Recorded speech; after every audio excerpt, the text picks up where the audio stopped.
Sophie Morin, bonjour. Bonjour. Vous êtes psychothérapeute, psychologue du travail. Comment gérer le stress au quotidien dans le monde du travail? Peut-être la première chose est déjà d'identifier qu'on est stressé, c'est-à-dire se baser peut-être sur des signes physiques. Est-ce que j'ai plus souvent mal au dos, plus souvent mal à la tête? Peut-être des signes psychologiques. Est-ce que je m'énerve beaucoup plus souvent? Est-ce que je suis impatient, agacé? Ou peut-être d'autres troubles. Est-ce que j'ai augmenter une consommation de tabac, d'alcool?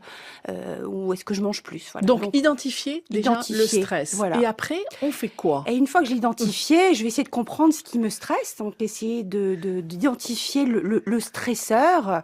Est-ce que c'est une surcharge de travail? Est-ce que c'est un C'est un conflit? responsable qui critique. Par exemple, voilà. Une fois que j'ai identifié, c'est de faire la part des choses. Est-ce que j'ai une prise là-dessus, oui ou non?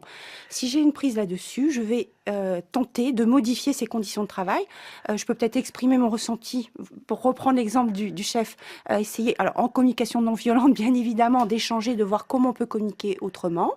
Et si je ne peux pas modifier les conditions de travail, je vais gérer mes réactions physiologiques. Et là, la respiration est vraiment un bel outil. C'est ça. Alors, quand vous dites en communication non violente, c'est-à-dire ne pas accuser l'autre et dire ce qu'on ressent? Exactement. Alors, communication non violente ou affirmation de soi, ce sera la même base.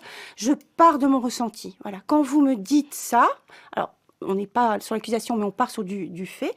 Quand j'ai entendu ça en réunion, j'étais en colère parce que j'estime que c'est injuste ou que j'ai pas de reconnaissance sur le travail que je fais. Sophie Morin, vous avez parlé de la respiration. C'est quoi, justement, cette respiration qui permet, entre guillemets, de déstresser? Alors, ça va être l'inverse de la respiration quand je stresse. Quand je stresse, j'ai tendance à prendre beaucoup d'air. Je vais donc faire l'inverse, c'est-à-dire je vais souffler, me poser, souffler. Idéalement, si je peux, avec le ventre. Donc, quand j'inspire, le ventre se gonfle un peu et j'expire en rentrant le ventre. Et quand on fait cet exercice de respiration, justement, ça permet d'évacuer le stress? Disons que physiologiquement, je déclenche une détente dans le corps.